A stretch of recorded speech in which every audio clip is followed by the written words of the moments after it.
Hi, Arden. How are you? I'm doing well, thank you. Welcome to Philosophy Hall. This is the place where we discuss all things academic. Dennis, today we're going to talk about how to improve your skills as a reader and build your endurance in reading. Right.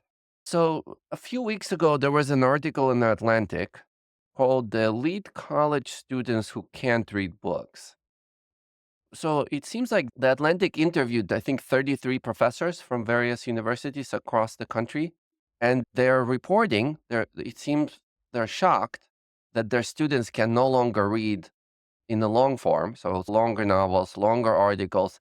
But even some professors are saying that the students are even having difficulty reading shorter poetry. That's the gist of it. That's right. That's the gist of it. And the article opens with a really compelling anecdote, which is given from one of our colleagues at Columbia, who, full disclosure, we both really know and like very much. Right. And he begins when telling us about his career teaching in the literature humanities course, which is a great books course here. And in that Right. class, I've taught it many times. Dennis, I know you've taught it many times. Yeah. Students are expected to read a full novel a week and often poetry that could be incredibly long. The kind of reading that's expected of them is pretty substantive and really voluminous. And so what our colleague noticed was that in the past, Excuse me. students were more able to tackle the volume of reading that was required for the literature humanities course. Right. And his perception, this is just one person that it is that students were not as able to get through the reading and comprehend it as they had been in the past. And it all came to a head for him with an encounter with one student who came to office hours and said, in fact, my high school never required me to read a novel. So this is all very new to me. And Uh, his jaw dropped to the floor.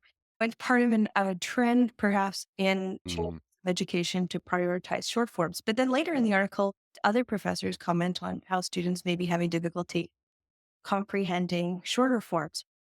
So there's a lot to unpack here for us.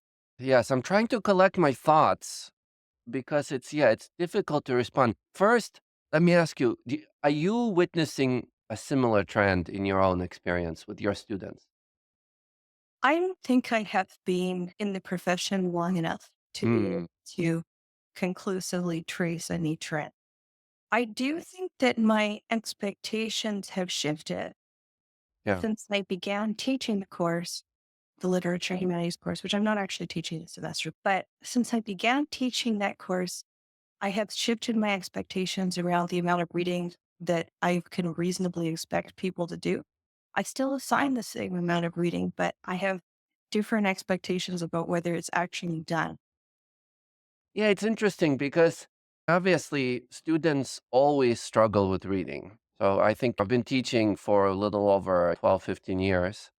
And I would say, depending on the class, assigning a longer piece is always a risk because the students might not read. Mhm. So, can I say that something changed meaningfully, specifically in the last decade or so? I don't know. I know that maybe it's easier to speak about my own reading habits. I do think that the phone really conditions us to read in shorter in bursts and constantly. So I do think there's something I find my own attention to be lacking. Though my focus, I'm still able to consume quite a bit of text for a long time, but maybe in shorter bursts. So it seems like the structure of attention is being molded in a very different way. So Yeah. that's my initial sort of thought about this. You know what else is interesting is that for one of my papers, I looked at there's some sociological work where people try to approximate how much text people are consuming these days. Mhm. And basically the finding was is that we consume way more text than before. But partly it's not novels, it's not long form, it's Mhm. just various text. I mean, it could be tweets, it could be Facebook posts.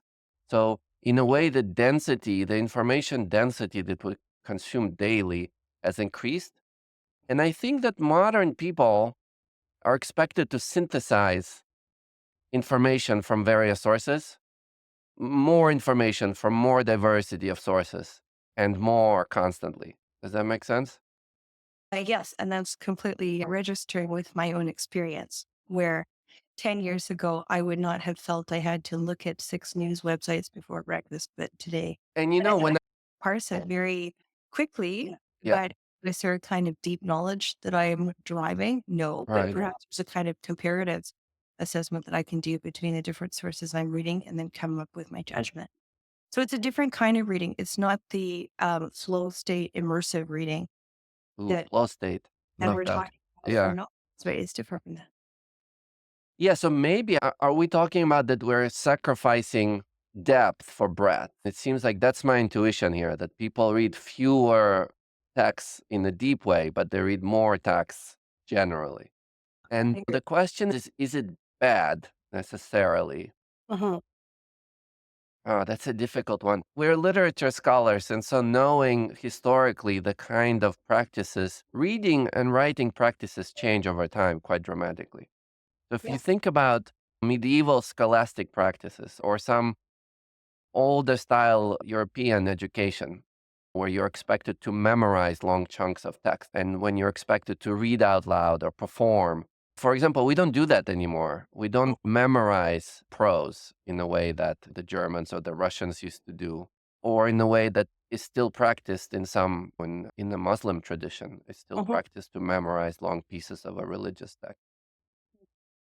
And of course, if you can imagine then the cusp of people losing that ability of memorizing long pieces of text, you would feel a sense of loss. You would think, hey, we used to remember, we used to have strong memories, but now the memory is weaker. But what we traded for this is the technology that allows us to access more texts in general. Right. So it doesn't seem like such a new trade off. It's quantity for quality. Yeah. I remember that silent reading was by no means a standard. If you go back to ancient Rome, and this is for the Right, students, if you're reading St. Augustine, where he's super surprised to watch his mentor reading silently. And he's thinking, how can he read silently? Because it was the custom to read everything aloud. Even the transition to silent reading was a big innovation, and it was thought that some things were lost. Reading as oratory certainly declined. And then just to talk about a time a little bit closer, in the mm, 18th, early 19th centuries, this was the time when the novel was becoming very popular, and it was incredibly popular among women readers.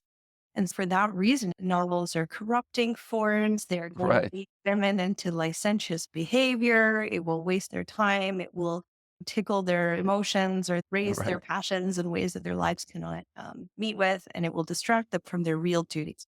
So there's always a lot of scaremongering about new forms and new technologies of reading.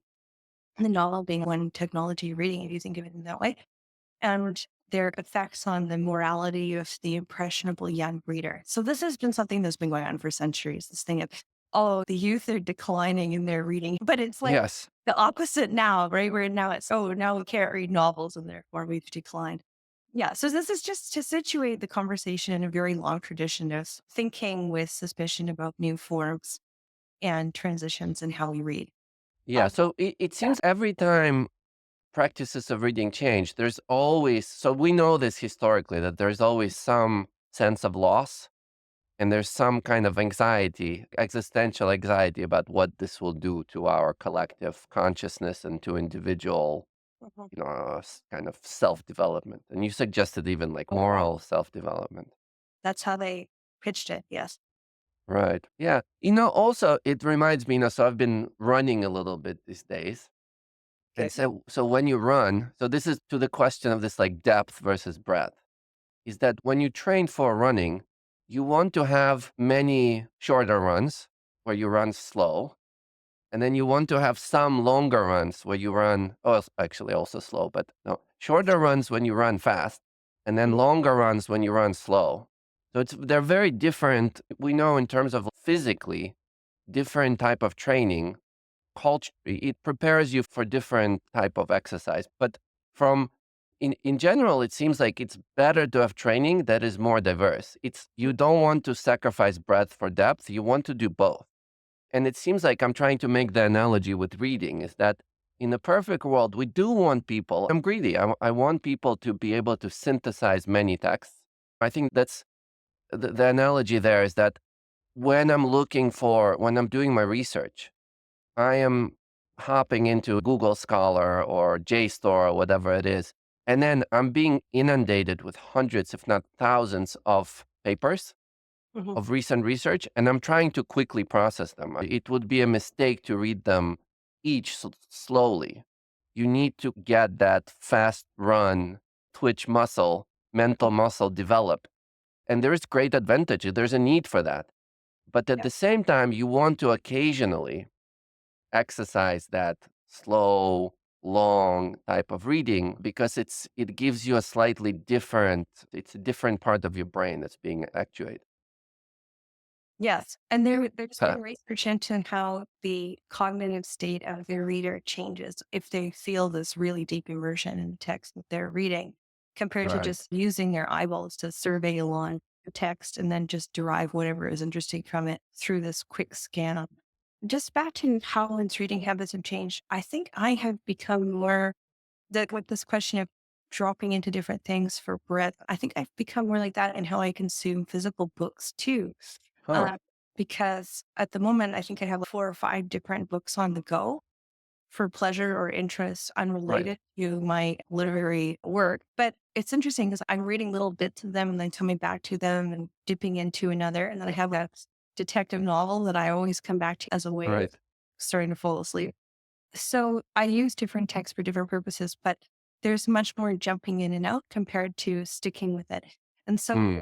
I think the observation that we might need to develop our muscle to do this long endurance course through a single text, I think that's a really good analogy that you've drawn with running. I wish in general also what impresses me about the running community, there's this understanding of, and maybe some people, whoever goes to the gym or whatever, if you do any sports, but there's this understanding where you're actually purposefully doing different training to address different parts of your performance. And I wish that we treated mental fitness in the same way. And maybe that's a takeaway from this conversation today is that students and really all people should treat their mental habits as a type of exercise and then be more purposeful about the kind of exercise that you do. So, for example, purposefully incorporating a longer read once per week just to Oh, make sure that you are keeping up with those, that part of your brain is still able to function and you're able to counteract some of that choppy, uh-huh. short type of efforts. So yeah, just I think being more purposeful about your reading and about the way you access information, I think is the takeaway here for me. Though, am I going to do that myself? It's really hard, right? Or do we need maybe tracking? Runners are really into tracking devices. So should you actually keep a log of your weekly reading to make sure that you're hitting your goals? It's not a bad idea. Yeah, I think building it in daily blocked off segments is something that I think will work for many people. Mm, This is back when I was a student. You will appreciate this. We had a period of time every day. This is for high school students. We had 20 minutes every day blocked off for something called USSR, which was uninterrupted synthesis. okay, okay. It was the physics teacher's idea to call it USSR. Nice. Yeah, so uninterrupted sustained silent reading, and it was 20 minutes a day built into your schedule. Oh, that's real. So that is like that. It It wa- is And putting, they really didn't care what you were reading. You could read yeah, it language, you could read a comic book, didn't matter. But it wasn't reading on a phone.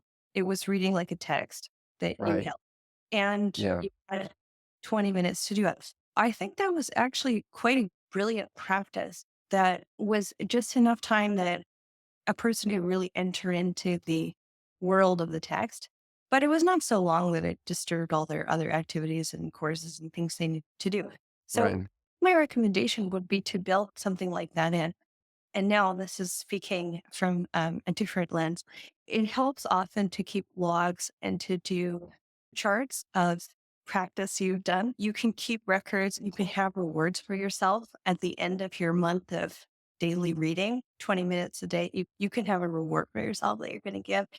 And that might be too much gamifying it. But on the other hand, I think that might work for people to, in order to build a new habit, it's helpful to have Yeah. rewards for yourself later. Yeah. I love the fact that people are able to track their steps much easier. And I think that I know so many friends, and it was really inspiring. I know some older friends who are 70 plus who began tracking their steps and really increased their fitness quite a bit just because they're like, yes, I'm trying to hit a goal of 20,000 steps per day.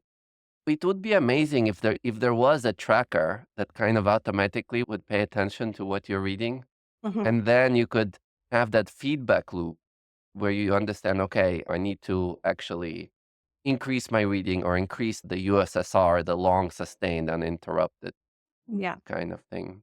But Right. yeah, it's difficult because this longer type reading where the phone needs to be put away, the email needs to be put away, the social media, the television, all those distractions that are now just so habitual from young age. And that's part of the difficulty, I think, is that reading is competing with other forms of media. Uh-huh. And that other forms of media, it's also a kind of, let's not discount it. It's not that it's also it engages your brain. Mhm. It makes you tired. You're oversaturated with information. It also requires comprehension. It requires reflection. Mhm. Where I don't know, 100 years ago, reading was your main source of getting information. Now you're also getting information through visual sources, through various other sources. I don't know, radio, Yeah. Maybe. Yeah. sound. What was really cool is there was a scholar from Sweden came by recently, and he had access to all of the audiobooks in Sweden and the listening habits, like granular listening Oh, habit for audiobooks. yeah. Audiobooks are super popular now.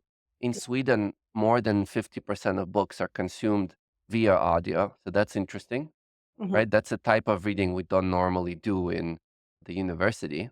Yeah. But again, I would take it seriously, not discount it. Mhm. But then what counts as reading when you're listening to books is often much different from when you're reading with the book. So, Mhm. for example, you may be exercising and listening to a book on tape, you may be driving, or the most interesting to me was many people, actually, like a huge percentage of people, they fall asleep to books. It's a little bit like you said, like sometimes we read to get a little bit tired Yeah. just so we can fall asleep. And they know this because the app that people are using times out Mhm. and it asks you like after an hour or so, it says, "Are you still there? Press a button." Yeah. And so like this huge percentage of people never press the button, which means they fell asleep. Yeah. So that in itself to me is fascinating that reading can include this bandwidth of different practices that are from I am completely clued in and I'm understanding every word and I'm thinking critically about the word to I'm asleep and maybe I'm having a dream about this book that Mhm. I'm being narrated to. Yeah. Yeah. And the science of reading is Okay. the field with a long and interesting history. A friend of mine is currently reading a book about the science of reading and has been updating me every so often. Columbia University actually plays a role in the establishment of the science of reading, where somebody who was at one time a Columbia professor was trying to quantify the pace of reading and Mm, did a this was like very early days, okay?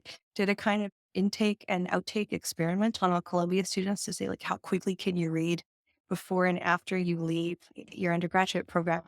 And oh, then interesting. it became part of this marketing of, oh, look at our university. We test everybody's reading speed before and after they leave. And other universities should also implement the same program. But then Right. in the end, what they found was that the undergraduate education did not make a meaningful difference at all in the Mm, speed of reading. So the metric that they were looking for did not really change. And so the professor actually had to go and find another job and became the editor of Science magazine. oh, But in any case, I think the story is interesting just because it tells you what different metrics for reading have been valued over time and how they might change. And also that the speed of reading is perhaps not what is important. It might be the interpretation and apprehension of the content that's actually really important. do you feel like you became a better reader through graduate school or just with time? Great question. I think I became a better reader of the kinds of texts that we were reading in graduate, Mm, much more able to cut through some of the verbiage that's needed right. to figure out what a journal article is saying. I think as a child and teenager and undergraduate student, I had a much more sustained ability to stay with Right, text right. for a long time. And I'm not sure if that has to do with professional training or just where things were technologically at that time. Yeah. Yeah. Or age. Obviously, I remember with funness, like when you're little and you like get lost in some fantasy book like Lord of the Rings or Harry Potter or whatever, and you end up living in that world in a way that's difficult to do now. Mhm. So, and I don't know why. I suspect it's just age. It's not just new media. But people are still reading those texts They are. as Yeah. teenagers. And so I think coming back to the Atlantic article, that what accounts for the challenges people face with reading the Lidham text. I think in part, some of these Homeric epics from ancient Greece, Mm. the earliest surviving writing that we have, it's difficult to get through. The form is alienating. It's this long, Oh yeah. the Well, it's like characterization's totally yeah, it's unclear. like you said, they weren't really meant to be read either. They That's were meant to be performed over a period of days. There were festivals. I think that's also something that we can be inspired by, is that historically we have a great variety of reading practices, and not everything has to be you sitting in a chair quietly. That's a great mode of reading, and it seems like it's good for you, but it's not the only thing that's good for you. And we can, and I would say, we can imagine that the modern sort of media ecosystem, it just also has a greater variety of types of readings. It is people telling stories to each other. It is people looking at mixed media. It's adaptations. It's audiobooks. Mhm. It's podcasts. But again, looking just if I can put my quantitative hat on, Go. the sale of books have gone up every year, and the sale of longer, like Harry Potter, is a significant engagement for a young person. How many? I don't even know. It's a little. I was more like Lord of the Rings person, but still, those like heavy epics, they sell incredibly well, and every year we have some runaway series that breaks all records, which means long reading is far from dead, Yes. but maybe not just the most dominant or the most kind of cultural prestige way of reading today. And maybe that's the sense of loss that we're feeling a little bit, is that it used to be the only game in town, and now we have to contend with other things. Mhm. So, what advice would you give a student? Because just to share a little bit of the reaction to the article, Right. we're seeing, oh, what do people say about this article? Students who read the article saying that elite college students were not always prepared to read full length books, that middle and high school students are no longer asking students to read full books. Many people chimed in and said, no, my high school did require us to do this. And Right. this is not true. We really are attending this college in order to participate in this course of long reading. So people really took umbrage with, to use a Harry Potter word, people really took umbrage with the implication that reading had declined. And this is from students. But on the other hand, I think students also really do feel daunted by long reading assignments, being assigned Right. a book a week. What advice do you have for those students who are encountering these long form texts on a syllabus and they're taking 5 classes and maybe one of the classes is organic chemistry? No, that's a hard one. I think there is a feeling also from students, and I see this in response to the article as well, is that it's just we're asking them to do something that just not useful in their lives. And I'd like to think that long form reading and that kind of attention that you've been talking about is still really important. It gives you a superpower. Mhm. So it might be that not everybody needs that sort of muscle exercise, or that not everybody will end up using that power proactively in their careers, but it is a superpower and it may well be activated in many professions, whether you are a physician, whether you are in law, whether you're an engineer and you need to read, like engineering has a lot of sustained attention to details in code or manuals. I think first is thinking about the importance. I don't mind students thinking about what they're getting out of the exercise. I think it's important as adults to understand that I'm doing this not just because somebody made me do it. Mhm. I'm getting in return, I'm getting this power. I'm Mhm. getting this skill that will stay with me all of my life. And once you understand the importance of that skill, once you understand why it can activate all sorts of abilities throughout your life, then maybe it doesn't seem like such a burden to read a longer book. So that's number one, is to think about why that's there. And it may not be immediately the thing that you're good at or that's fun to you immediately. So it's okay to think about it instrumentally, about what the benefit of it is.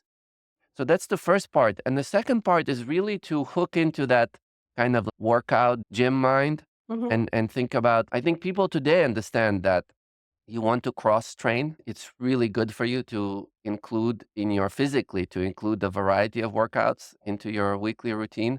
And similarly, you want to include a variety of mental workouts in your weekly routine. When running, very standard is one long run per week. It's a Mhm. really standard part of training today.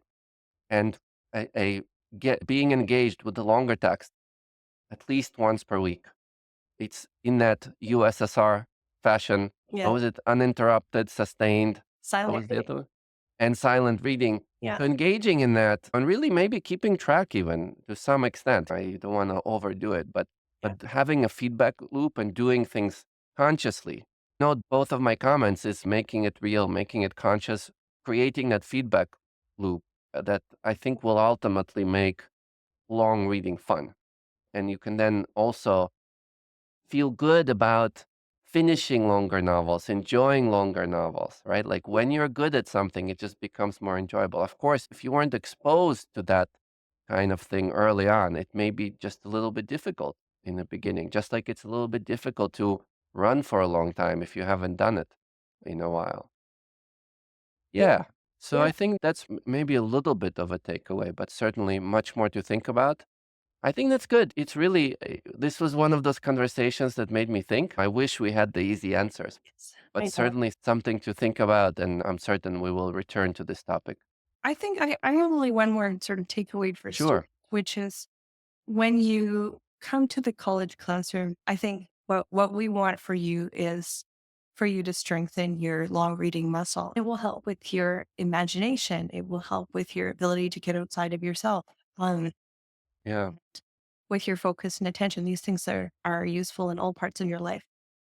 Yeah. And I want to end on the positive note too, is this conversation is inspiring me to think of reading is in flux. It changes over time. So that also means it's not a foregone conclusion and we can experiment with modes of reading. So imagine, let's think about how we can make longer form reading fun. Let's think about Mhm. reading silently together, for example. That's a wonderful Yeah. technique. Let's think about reading out loud. Let's think about performance. Let's think about technology that can enable this. I would love this is a challenge for our students Mhm. who are also technologists. Like, think about, let's create some kind of eye trackers and mental trackers that really create that feedback loop that can encourage a greater variety of reading and comprehension practices for the future. Mhm.